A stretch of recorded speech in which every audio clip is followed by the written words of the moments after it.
E vamos novamente a mais uma matéria para a prova da B2. Pessoal, nem vou me enrolar muito. Bem-vindo aqui ao meu canal. Se você está chegando aqui agora e não conhece, se você já conhece, obrigado por estar voltando aqui. Eu sou a doutora Daniela Richopo, biomédica, ozonoterapeuta ortopédica e clínica, Biomed Vet. A biomédica agora aqui também na medicina veterinária, pra gente estudar junto, se formar junto, evoluir junto. Estou aberta às sugestões, palpites, críticas, a comentários, manda aí o que vocês acharem que é legal, o que vocês acharem que não é legal, para que eu possa aprimorar. Qual o objetivo desses vídeos? Além de criar conteúdo e ele ficar disponível para outras pessoas, é para que você, assim como eu, que tem uma vida super corrida, que não tem tempo de ficar o tempo todo, vou ler meu caderno, agora eu vou estudar. Não, a gente estuda o tempo todo.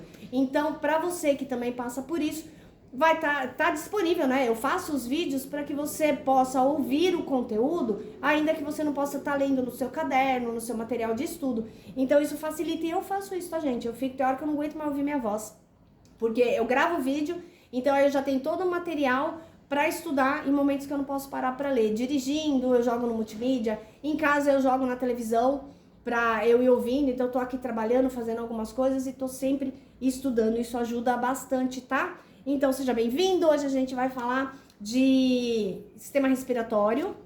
Lembrando que são muitas espécies, então vai ter muitas variáveis aqui. E boa sorte para quem faz medicina veterinária, porque além do mamífero, né, que é extremamente similar biologicamente, dá para dizer que é quase totalmente igual, ao humano, a gente estuda também esses, mais 22 espécies. Então, parabéns para quem escolheu a medicina veterinária. Haja coragem. Um curso que até bem pouco tempo era integral. Que bom que hoje tem essa flexibilidade de não ser, senão eu não poderia estudar. Sou mãe, tenho casa, tenho filhos, tenho um monte de bicho, tenho um monte de responsabilidade. Se fosse integral, não poderia. Mas a carga horária e o conteúdo é um conteúdo de integral. Então, se vira nos 30 para fazer acontecer e aprender no pouco tempo de aula que a gente tem, tá? E o muito de informação que a gente tem. Então, vamos começar aqui com o cardio? Então, vamos lá. Primeira pergunta. Primeira pergunta do nosso conteúdo programático para a prova da B2, da Anhanguera. Vocês bem sabem que eu estudo lá, tenho muito orgulho, e só não sai bom de lá quem realmente não quer ser bom, tá? Quais são os componentes da porção condutora e respiratória do sistema respiratório? Hoje vai de caderno, gente. Acabei de vir do atendimento, sem produção nenhuma. Vamos lá para criar esse conteúdo. Os componentes: narina, cavidade nasal, seios paranasais, laringe, faringe, traqueia, brônquios primários, bronquíolos e bronquíolos terminais. Condução do ar, parte condutora, né? Condução do ar, aquecimento, filtragem e umidificação. Então, são essas partes que compõem a parte condutora do sistema respiratório. E a parte respiratória que faz hematose, quem respira é a célula, nós fazemos troca gasosa. E a parte respiratória é a parte que faz hematose, que faz a troca gasosa. Bronquíolos respiratórios, ductos alveolares, sacos alveolares, alvéolos pulmonares. A função é a troca gasosa entre ar e sangue, tá? 2. Gente, eu não organizei nada, então vai do jeito que tá no caderno. Explique como ocorre o processo de hematose, troca gasosa, por difusão simples entre os alvéolos pulmonares e os capilares sanguíneos. Então, essa troca não é uma troca de sai tudo o gás carbônico e entra todo o oxigênio. É uma difusão simples. Difusão simples é quando ele vai equiparar os dois lados, tá? Onde tem mais gás carbônico, onde tem mais oxigênio. Então, faz essa troca por difusão simples, que é onde você equilibra. Não pense que na hora da troca gasosa todo o gás carbônico do seu corpo vai sair, todo o oxigênio vai entrar. Vai haver uma equiparação do mais concentrado para o menos concentrado, do mais concentrado para o menos concentrado. Isso é difusão simples, tá? 3. Ai, meu Deus. Quais são os constituintes da área Olfatória. Em qual região está presente? Não confundam olfatória com respiratória, tá? Constituintes são células olfatórias, que é o neuroepitélio, tá? Células de sustentação, células basais, regeneração, glândulas de Bowman produzem secreção que dissolve substâncias odoríficas. Localização: na região etimoidal da cavidade nasal, ou apenas na cavidade nasal, tá? 4. Eu sou uma estudante de medicina veterinária, então eu tenho 5 animaizinhos aqui em casa. E um deles é a mais barulhenta, que é a Ravena. Vamos pegar aqui a Ravena, deixa eu ver se ela deixa. É York, gente, já deu no pé. Então vamos lá. O que é órgão vômero-nasal e quais as suas funções? O que é o órgão vômero-nasal e as suas funções? Vômero. Não, peraí que eu pulei um. Ai, tá vendo? A Ravena me deixou louca. 4. Quais são as células do epitélio respiratório? Em quais regiões ela é encontrada? As células do epitélio respiratório, em quais regiões ela é encontrada? São células pseudoestratificadas. É porque, lembra o que é pseudoestratificado? Essa aula também tegumentar. É quando as células estão ali lado a lado, porém o núcleo dela fica em posições diferentes. Então, parece um estratificado, mas não é, tá? Então, ela é o pseudo-estratificado por causa do posicionamento do núcleo, que dá a impressão de ser estratificado. São células basais, que são células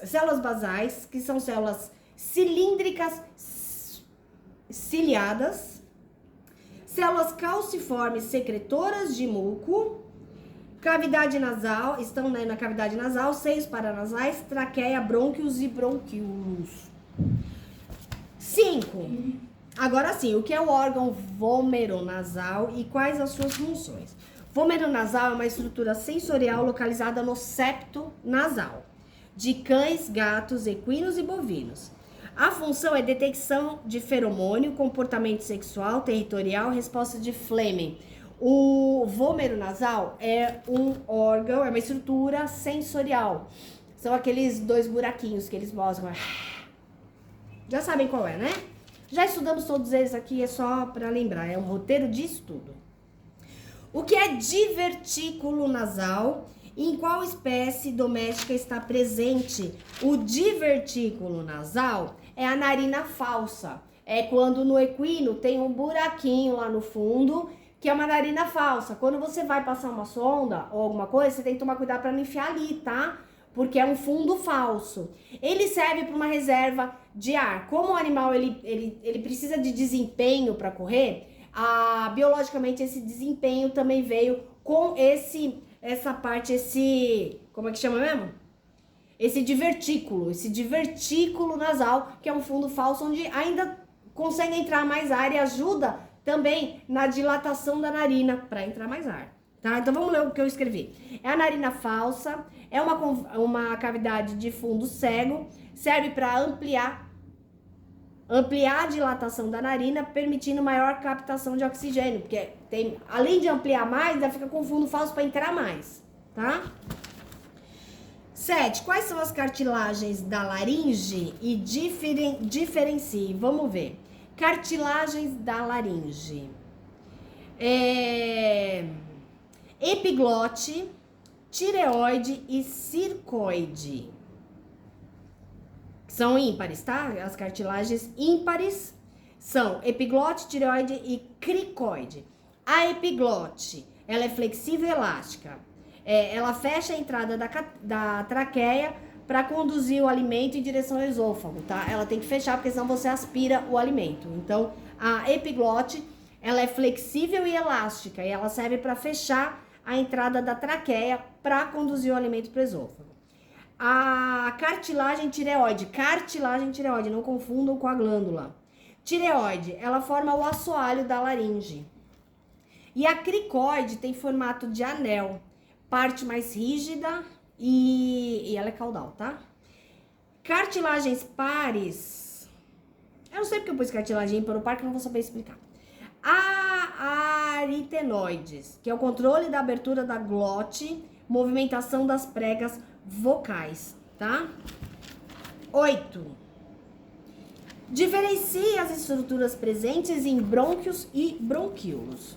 Nos brônquios tem cartilagens em forma de anéis ou placas, tem glândulas na mucosa, o epitélio é pseudoestratificado ciliado, é composta de músculo liso e submucosa, que é o próprio tecido conjuntivo espesso. E os bronquíolos não tem cartilagem, não tem glândulas, tem músculo liso, o epitélio é cúbico ciliado e possui células enclava. Células enclava é aquela célula de surfactante, que é aquele líquido para não colabar, tá? Os bronquíolos. O que é a célula enclava, então? Ela produz surfactante, que é uma glicoproteína que reveste os bronquíolos para evitar colapso. E também degrada a substância tóxica e ajuda na regeneração do epitélio, tá bom? 10. A ciência tá quase acabando, esse aqui é rápido, tá, gente? Qual a unidade fundamental de troca gasosa em aves, répteis e mamíferos?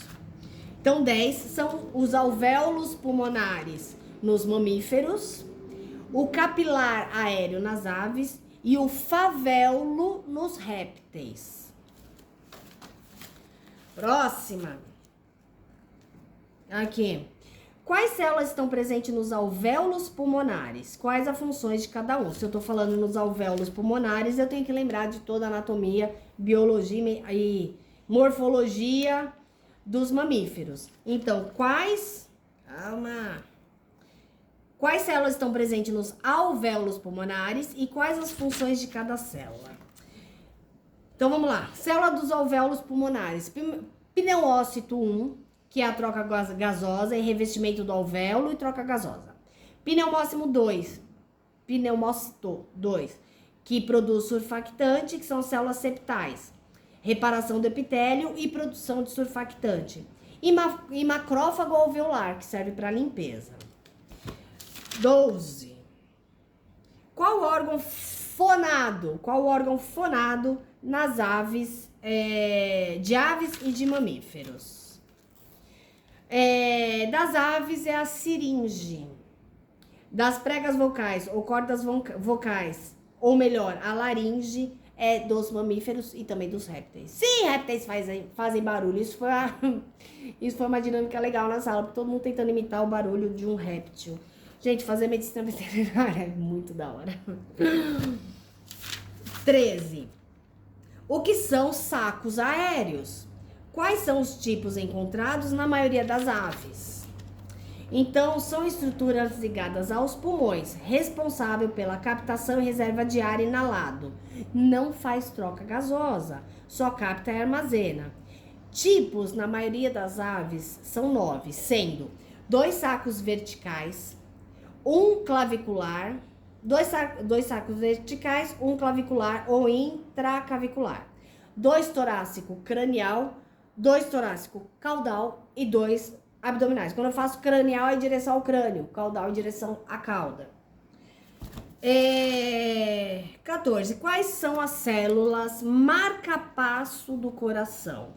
Responsável por gerar potenciais de ação automaticamente. Nó ou nodo sinoatrial, nodo átrio-ventricular e feixe de His. São esses. 15. Quais são os mecanismos de regulação da pressão arterial a curto e longo prazo? Mecanismo de regulação da pressão arterial, ou PA, a curto prazo, é vasoreceptor ou quimiorreceptor. A longo prazo, sistema renina, angiotensina, aldosterona. Deixa uma mensagem aí pra mim. Curte, compartilha. Faz aí esse trem aí que todo mundo sabe fazer no YouTube. Eu falo que é a regrinha da prosperidade. Segue eu, curte, comenta, compartilha. Sua mensagem é muito importante para que a gente possa melhorar cada vez mais a forma de explicar, a forma de expor. Meu objetivo é que a gente aprenda junto, desenvolva junto, que novas ideias surjam e que a gente possa ser uma nova leva aí de médicos veterinários diferenciados e também aberto para que os responsáveis pelos animais também conheçam um pouco mais do que é o corpinho deles, do que é a fisiologia deles e possa também aprender e desmistificar muita coisa, tá bom? Beijo pra vocês, ótima prova, ótima vida profissional pra cada um de vocês.